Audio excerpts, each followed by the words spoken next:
Barcelona have tied against Real Betis 1-1. And I'm not going to lie, this was probably one of the weirdest, most strangest games that Barcelona have played so far in this season. Not just in this year, but in this season. Because to be honest, Barcelona created chances. We saw a lot of through balls coming through Pedri, Gavi, Yamal, Rafinha, but a lot of those through balls did not connect 100%. That could have allowed for Barcelona to find more than one goal. Unfortunately, I would say that this was probably Barcelona's worst game of the year. I would say that this was even worse than the match against Osasuna, where we did lose. I do not know if it's like fatigue or lack of focus or like the players are tired, but it has to be one of those three. It just has to. And I know that it is very difficult. It's difficult for these players to stay 100% focused in every game, and you know that you have to play 50 to 55 games per season. This season has not been easy whatsoever in terms of us trying to compete for the Champions League, the Copa del Rey, La Liga, the Spanish Super Cup. There are so many games, and I can understand why, Barcelona might go down and tie a match against Real Betis 1-1. Even though we did not lose, to us in our perspective, because we have been so spoiled over the past 4 to 5 months, this tie against Real Betis at our home does feel like a loss, because it could have been a 6-point difference with Real Madrid. Real Madrid earlier did lose against Valencia 2-1, which was crazy. Valencia scored on the 95th minute, and we're like, okay, great. If Barcelona win the next remaining 5 matches, Barcelona do win the league. But that only lasted about 3 hours, because now with Barcelona tying against Real Betis, we have 67 total points, while Real Madrid have 63. There's a 4-point difference. Once again, it is not the end of the world. Barcelona did not lose the league. It's not over.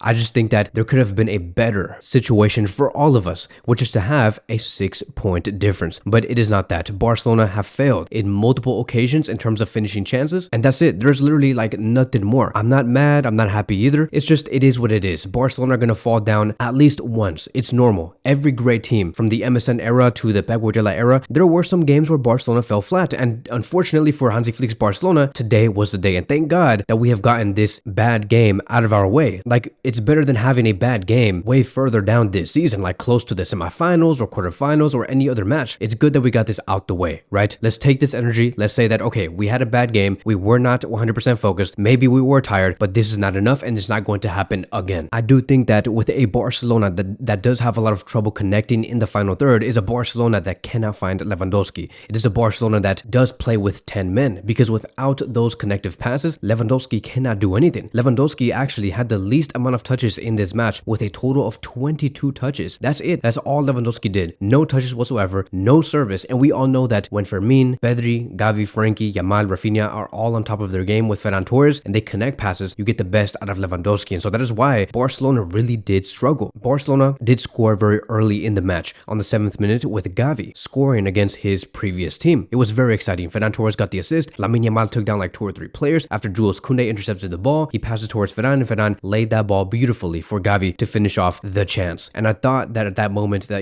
Barcelona were going to maybe win 3-0, 4-0, but Real Betis played the smart game, right? You combine Barcelona's bad connectivity with Real Betis playing it smart and knowing that every time they do receive the ball or they try to go for a 1v1 ground duel with the ball, they usually like to fake the foul. Very similar game plan to what Atletico Madrid did against us, where we won 1-0 in the second leg for the Copa del Rey. Every time Real Betis were challenging for the ball, Pellegrini knew that if they actually tried to maintain possession, Barcelona would win in the end. So what you do is not play their game, and that is by always faking fouls, always falling to the ground, and it ruined Barcelona's momentum. That is just how the game is. And I'm sorry, but like, you may be frustrated, you may have wanted a win, but it's just gonna be like that. Like, it is gonna be times when Barcelona have to encounter teams where they don't want to play football against us, and Hansi Flick has to find a solution to that. So we started with an 11 that had Jules Koundé, Araujo, Cubarsí, Balde. Our midfield was Pedri, Frankie, and our attacking forward was Lamine Yamal, Gavi, Ferran, and Lewandowski. Honestly, I believe this was a game where we should have never really been so concerned about maintaining possession. I do think that this was a match where they can have the possession, but once Barcelona have the ball, we have a lot of firepower and we're capable to shoot over and over again from outside the box or inside the box. Hence the reason why I think that Fermin Lopez should have started in this game, because notice how when Fermin Lopez did go into the game, Barcelona elevated to a different level. And that is because he can win the ball lots of times and he can shoot the ball from outside the box, find those long passes into the box. I saw a couple of crosses coming from Fermin. I loved it. That is exactly what we needed from the very beginning. But this was a game that I do think was more accustomed to Fermin playing instead of either Frankie or Pedri. Fermin needed to be there. I would tell you that maybe we should have seen Fermin in for Ferran Torres and have Gavi go on the left wing, but the only reason why we even got the first goal was because of Ferran Torres. So it's very difficult to say. But Fermin Lopez should have played much more maybe a whole half of this match. Lastly, I want to give my overall performance and review on Gil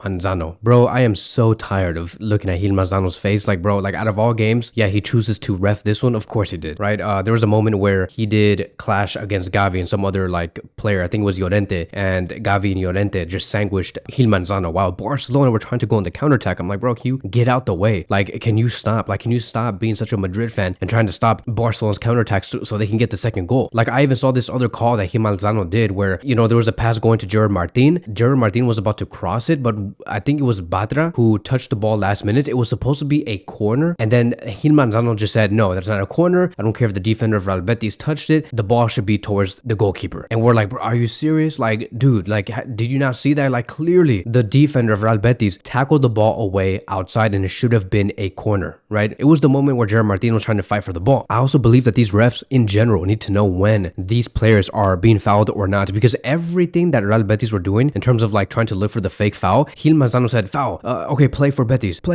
okay, foul there, okay, ball for Betis. Like every single foul, Gil Manzano counted, and he knew what he was doing, bro. He knew what he was doing. So that is it, right? That is going to be my match review of this game. It was not the most perfect game. There's no reason for us to be very frustrated or being sad or any of that.